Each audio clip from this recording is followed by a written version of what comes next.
नमस्कार, मैं हूं जल्पा क्षत्रिय और आप देख रहे हो राष्ट्र प्रथम। राष्ट्र की भक्ति करते हैं, किसी पक्ष की भक्ति नहीं। 2024 कौन किसके सामने होगा या कौन किसके साथ में। वर्ष 2024 भले ही आम जनता के लिए दूर हो, लेकिन राजनीतिक पार्टियों के लिए वर्ष 2024 यानी कि सबसे बड़ा चुनाव, जिसके लिए जैसे कि अभी कम समय रह गया है ऐसा अब नजर आ रहा है। क्योंकि सबसे बड़ा चुनाव अगर जीतना हो तो सही समय पर अपनी पार्टी को लोगों के बीच ले जाना भी जरूरी होता है। पार्टी क्या कार्य करेगी या फिर आने वाले समय में लोगों को, देश को क्या फायदा होगा, वह प्रस्तावित करने के लिए पार्टियों को समय चाहिए। पंजाब में जीत के बाद आम आदमी पार्टी दूसरे राज्यों में भी चुनाव लड़ने का ऐलान कर चुकी थी। गुजरात चुनाव के लिए पार्टी ने भी पूरा जोर लगाया है। आम आदमी पार्टी कांग्रेस की जगह बीजेपी के खिलाफ मुख्य विकल्प के तौर पर अपनी जमीन तैयार कर रही है और पार्टी नेताओं की ओर से भी बार बार यह कहा जा रहा है कि वो ही विकल्प है। दिल्ली में आयोजित निर्वाचित प्रतिनिधियों के पहले राष्ट्रीय सम्मेलन में रविवार को भी यही देखने को मिला। अरविंद केजरीवाल ने तो वहां तक कह दिया कि 10 साल का छोटा सा बच्चा है आम आदमी पार्टी। बचपन में ही श्री कृष्ण ने कई बड़े बड़े राक्षसों का वध किया था। आप भी कान्हा जी की तरह ही गंदी राजनीति करने वाली बड़ी पार्टियों का वध कर रही है। हम बेरोजगारी, भ्रष्टाचार, महंगाई का वध कर रहे हैं। इतनी तेजी से दुनिया के इतिहास में किसी पार्टी का विकास नहीं हुआ। कोई पार्टी इतनी तेजी से नहीं बढ़ी। 10 साल पुराना एक बच्चा है सामने, इतने बड़े बड़े, कोई 125 साल पुरानी पार्टी है, कोई पता नहीं कितने कितने साल, और 10 साल का छोटा सा बच्चा है। हमने सुना है ना, श्री कृष्ण जी जब बच्चे थे उनको प्यार से, सम्मान से कान्हा कहते थे, कान्हा। अपने बचपन में कान्हा ने कई बड़े बड़े राक्षसों का वध किया था। यह आम आदमी पार्टी भी छोटी सी पार्टी है, यह भी कान्हा की तरह है, अपने सामने बड़े बड़े राक्षसों के वध कर रहे हैं। बड़े बड़े राक्षस, वध का मतलब कोई मर्डर नहीं कर रहे किसी का, भ्रष्टाचार का वध कर रहे हैं, बेरोजगारी का वध कर रहे हैं, महंगाई का वध कर रहे हैं। तो जैसे भगवान श्री कृष्ण ने बचपन में छोटी उम्र में बड़े बड़े राक्षसों का वध किया था, वैसे ही आम आदमी पार्टी भी 10 साल पुरानी पार्टी इतनी बड़ी बड़ी सामने शक्तियों के साथ लड़ रही है। इससे यह पता चलता है कि देश कितना त्रस्त हो चुका है। आम आदमी पार्टी के पास लोग क्यों आ रहे हैं? अगर ये दूसरी पार्टी वाले कुछ काम कर लेते 70-75 साल में, अगर ये दूसरी पार्टी वालों ने देश को भविष्य दे दिया होता, अगर ये दूसरी पार्टी वालों ने लोगों की जिंदगी आसान कर दी होती, हमको लोग लात मार के भगा देते, कह देते भाई हमारे को आपकी जरूरत नहीं है, आम आदमी पार्टी नहीं चाहिए, हम खुश हैं। आज खुले बाहों से पूरा देश आम आदमी पार्टी को गले लगा रहा है। क्यों? क्योंकि लोग इनसे त्रस्त हो चुके हैं। तो अरविंद केजरीवाल ने राष्ट्रीय सम्मेलन में कहा कि भ्रष्टाचार के झूठे मामलों में फंसाकर आपको कुचलने की पूरी कोशिश बीजेपी कर रही है। रेवड़ी कल्चर की टिप्पणी पर प्रधानमंत्री पर निशाना साधते हुए अरविंद केजरीवाल ने कहा कि आपकी मुफ्त सुविधाओं की यह कहकर आलोचना की जा रही है कि लोगों को निःशुल्क सुविधाएं उपलब्ध कराने से देश की अर्थव्यवस्था बर्बाद हो जाएगी। दिल्ली का उदाहरण देते हुए अरविंद केजरीवाल ने कहा कि यहाँ पर फ्री की सेवाएं हैं, लेकिन यहाँ पर सरकार के ऊपर कोई बोझ नहीं है। कोई बेईमान, भ्रष्ट और गद्दार व्यक्ति ही यह कहेगा कि निःशुल्क सुविधाएं देश के लिए सही नहीं है। अगर कोई नेता कहता है कि मुफ्त सुविधाएं देने से देश की अर्थव्यवस्था बर्बाद हो जाएगी, तो आपको समझना होगा कि उनके इरादे गलत है। कहते हैं फ्री भी करने से सरकार घाटे में चली जाएगी, जनता को फ्री की सुविधाएं नहीं मिलनी चाहिए। गुजरात पे 3.5 लाख करोड़ रुपए का कर्जा है। गुजरात सरकार ने तो आज तक कुछ भी फ्री नहीं दिया, फिर ये कर्जा कहां से चढ़ गया जी? फिर तो कर्जा नहीं चढ़ना चाहिए था, उन्होंने तो कुछ भी नहीं दिया फ्री में, तो ये कर्जा कहां से चढ़ गया? सारा पैसा लूट के खा गए, इसलिए कर्जा चढ़ गया। कर्जा फ्रीबी से नहीं चढ़ता, कर्जा लूटने से चढ़ता है। पंजाब के ऊपर अभी हमने सरकार संभाली है, 3.5 लाख करोड़ का कर्जा है। पंजाब को तो कुछ नहीं दिया था पिछली सरकारों ने फ्री में, फिर ये कर्जा कहां से चढ़ गया? देश की हर सरकार के ऊपर लाखों करोड़ों का कर्जा है, उन्होंने तो कुछ भी नहीं दिया था फ्री में, फिर ये कर्जा कहां से चढ़ गया? और दिल्ली वालों को सब कुछ फ्री में मिल रहा है, फिर भी कर्जा नहीं है दिल्ली सरकार के ऊपर।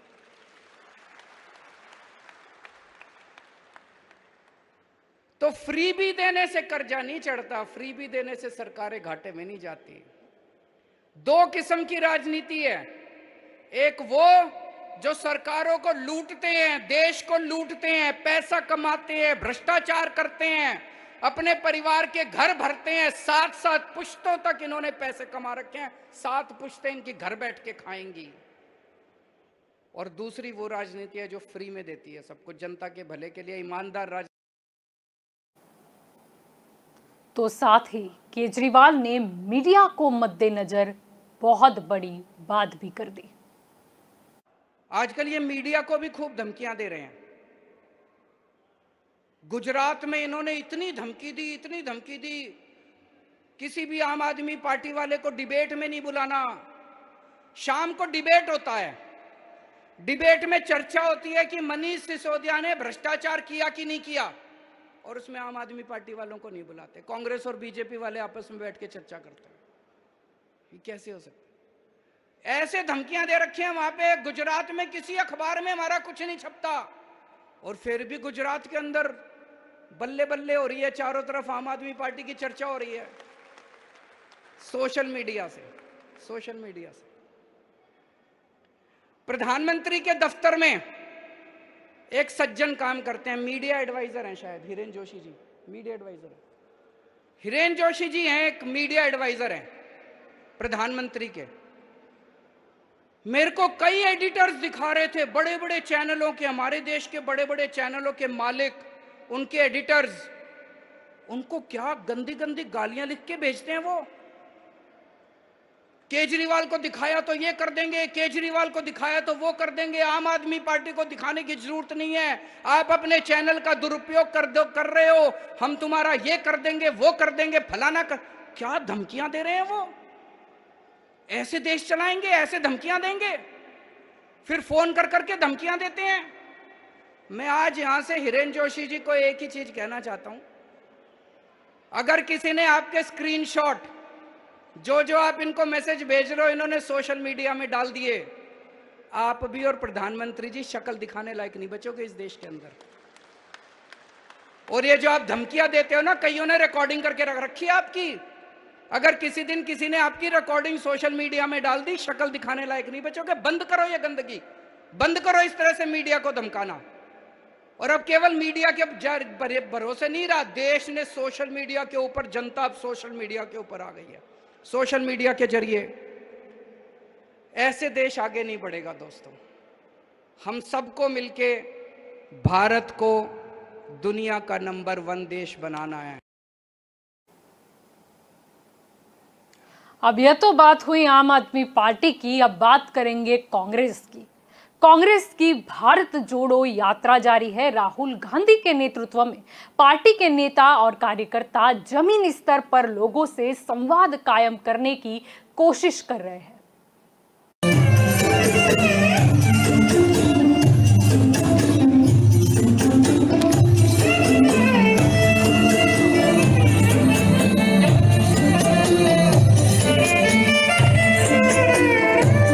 I like it because you make the connection between healthcare and job losses and all that. So I like that very much. Thank you so much. Thank you so much. How did you get into this? So this was my passion. Do you do only this one dance, or you do many different types of dances? All forms we do, sir. Contemporary freestyle, sir. It is a connection of Kathak, sir. Contemporary is a connection of Kathak. Acha. Kathak, sir. Okay, so how does Kathak fit into it? movements, sir. Just mudras and movements will fit into contemporary. Sir. Okay. Expressions. Okay. You have a YouTube channel as well? Yes, sir. How does it do? Okay, sir. Not too well? Not too well, sir. And he's your photography guy? Yes, sir. What do you do exactly? I was working for the multinational company, oil company. Huh. What did you do for the oil company? I was actually I was on the oil rigs offshore Okay. for nearly 25 years. So where? In the Mumbai and Bombay High. Okay. And all over India. So after that, in 2010, I was engaged as a operations trainer for them. But that's a tough job, huh? Oil rig job is a tough job. Yeah. So all of you are going to continue doing this? Yes, sir. Yes, sir. What is the future? So I just want to become one artist, sir. So where do you practice? In the park, sir. In the park. Okay. It is there is a yoga center in the park, so we are utilizing that. Who's the first person who came? This person, sir. Yeah. This person and this person. This person and this person. He's very good. The expression is very good. Even you. Huh? Thank you so much, sir. Thank you so much, sir.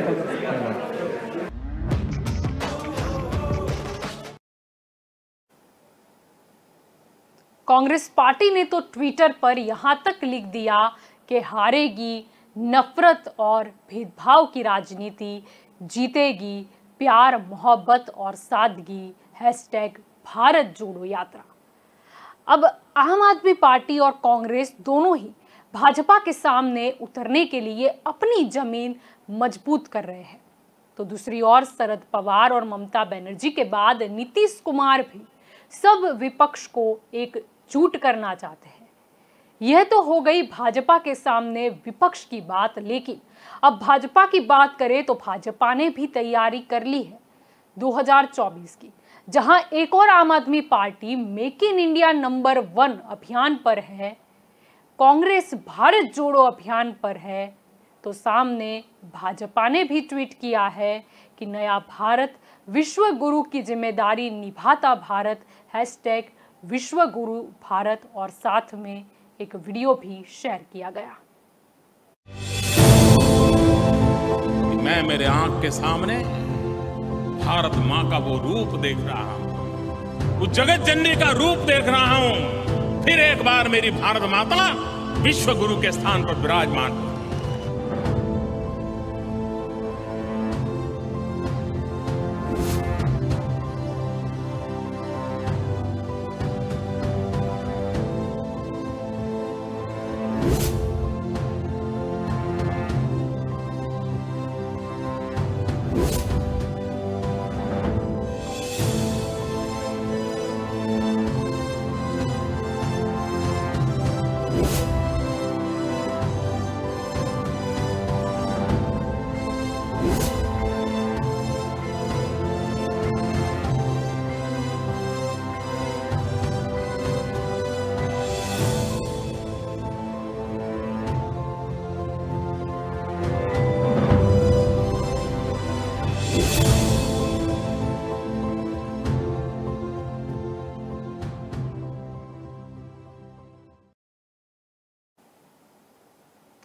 इसके अलावा अब आम आदमी party के शाब्दिक प्रहारों के बीच उस पर भी भाजपा दिल्ली ने ट्विटर पर जवाब दिया और नाम दिया आपकी गुंडागर्दी।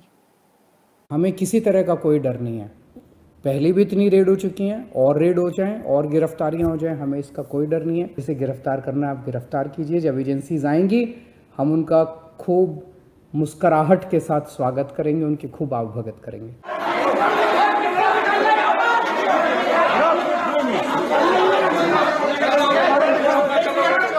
पिस्टल निकल रहा है,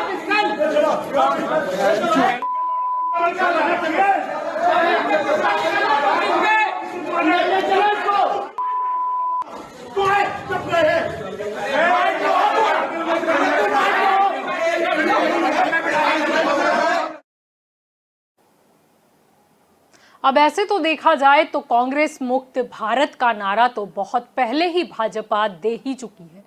कुछ समय पहले गोवा में कांग्रेस के विधायक टूट के भाजपा में आए, तब भाजपा की ओर से कांग्रेस छोड़ो अभियान की भी जैसे शुरुआत हो गई हो वैसे ऐलान किया गया। अब जब विपक्ष की पार्टियां एकजुट होने का सोच रही है तो भाजपा को भी अपनी ताकत बढ़ाना बहुत ज्यादा जरूरी है और शायद भाजपा उसी प्रयास में है। अध्यक्ष जेपी नड्डा और पंजाब के पूर्व मुख्यमंत्री और पंजाब लोक कांग्रेस के प्रमुख कैप्टन अमरिंदर सिंह के साथ मुलाकात और उसके बाद बीजेपी में कैप्टन अमरिंदर सिंह की पार्टी का विलय होना, ये संकेत है भाजपा का एकजुट होकर फिर सत्ता में आने का प्रयास का एक उदाहरण। अब प्रश्न फिर भी यही उठता है कि भाजपा वर्सेस कौन या फिर मोदी के सामने कौन। लेकिन इसी बीच अखिलेश यादव ने भी एक अंधेरे में शाब्दिक तीर छोड़ दिया ट्विटर पर। दरअसल आपको बता दें कि अयोध्या में एक ऐसा मंदिर बनाया गया जिसमें योगी आदित्यनाथ की मूर्ति प्रस्थापित की गई हो। योगी मंदिर में बाकायदा उनकी आरती और पूजा भी होती है, जिस पर ही अखिलेश यादव ने तंज कसते हुए लिखा कि ये तो उनसे भी 2 कदम आगे निकले, अब सवाल ये है कि पहले कौन। यानी इन शब्दों को अगर समझा जाए तो क्या अखिलेश यादव नरेंद्र मोदी पर ये तंज कस रहे थे? क्या पहले कौन उससे अखिलेश का मतलब कहीं 2024 में भाजपा के प्रधानमंत्री यानी कि पहला चेहरा कौन होगा उसकी और तो नहीं है।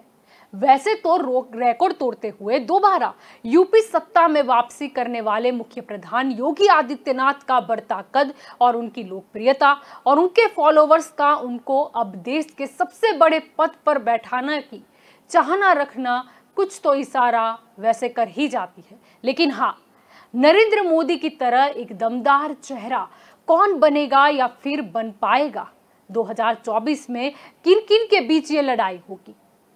कुल मिला के बात करें तो 2024 में कौन किसके सामने होगा और कौन किसके साथ में होगा ये तो पता चल जाएगा। लेकिन 2024 नहीं, लेकिन 2024 होगी, क्योंकि चॉइस जनता की ही होगी, क्योंकि आखिरकार लोकतंत्र है। भले ही सारी पार्टियां चाहती हो अपनी ताकत बढ़ाना, भाजपा भी कहीं ना कहीं चाहती है और प्रयास में भी जुड़ चुकी है कि कैसे छोटी छोटी पार्टियों को अपनी ओर लाया जाए, कैसे नाराज विपक्ष के लोगों को अपने में समाया जाए। लेकिन सामने नीतीश कुमार जब अभी ये प्रयास में जुटे हैं कि क्यों ना सारे विपक्ष को एकजुट कर दे, कहीं ना कहीं सपोर्ट में शरद पवार या ममता बनर्जी भी दिखे हो, लेकिन क्या फिर भी कांग्रेस के बिना ये जो मोर्चा होगा विपक्ष के एकजुटता का वो क्या सफल हो पाएगा? आम आदमी पार्टी की बात करें तो आम आदमी पार्टी भी कहीं ना कहीं चाहती है कि 2024 की जो लड़ाई है वो भाजपा वर्सेस आम आदमी पार्टी हो, मोदी वर्सेस केजरीवाल हो। लेकिन क्या ये मुमकिन हो पाएगा? क्या कांग्रेस को अगर हम बात कर दे, हम आम आदमी पार्टी को बात कर दे, तो क्या बाकी सारे विपक्ष भी एकजुट होकर कोई कमाल कर पाएंगे या नहीं? या फिर 2024 तो काफ़ी दूर है, उससे पहले आने वाले राज्यों में जो चुनाव है उसमें कुछ नई दोस्ती या नई दुश्मनी के संकेत भी मिल सकते हैं। आखिर 2024 में होगा क्या? सारे ही पक्ष अभी से ही तैयारियों में जुट गए हैं, लेकिन मुद्दा यहाँ पर यह भी है कि भाजपा के लिए ये हैट्रिक करने का चांस है, लेकिन साथ ही डर ये भी है कि कहीं ना कहीं अगर विपक्ष एकजुट हो गया या फिर जो छोटी मोटी अनबन है वो भी दूर हो गई तो क्या भाजपा को जीतने में आसानी होगी? मानते हैं भाजपा जीत भी जाए, लेकिन फिर भी चुनाव कई ज़्यादा है, कैसे ही मुद्दे होंगे या फिर उतनी ही मजबूत परीक्षा भी होगी। अब देखना यही होगा कि 2024 में क्या, या फिर जैसे अखिलेश यादव ने कुछ अंधेरे में तीर चलाया है, क्या ऐसा तो नहीं होगा कि शायद भाजपा को एक युद्ध ये भी खेलना होगा कि आखिर अब दावेदार कौन है, पार्टी की ओर से सबसे मजबूत चेहरा कौन है, या फिर पार्टी की जो विचारधारा है उसे आगे और कौन लेके जा पाएगा। अब देखना यही होगा। और 2024 नहीं, लेकिन चॉइस होगी लेकिन जनता की। तो हमारी स्पेशल रिपोर्ट में अभी बस इतना ही। आप ज़्यादा जानकारी के लिए जुड़े रहे राष्ट्र प्रथम के साथ। नमस्कार।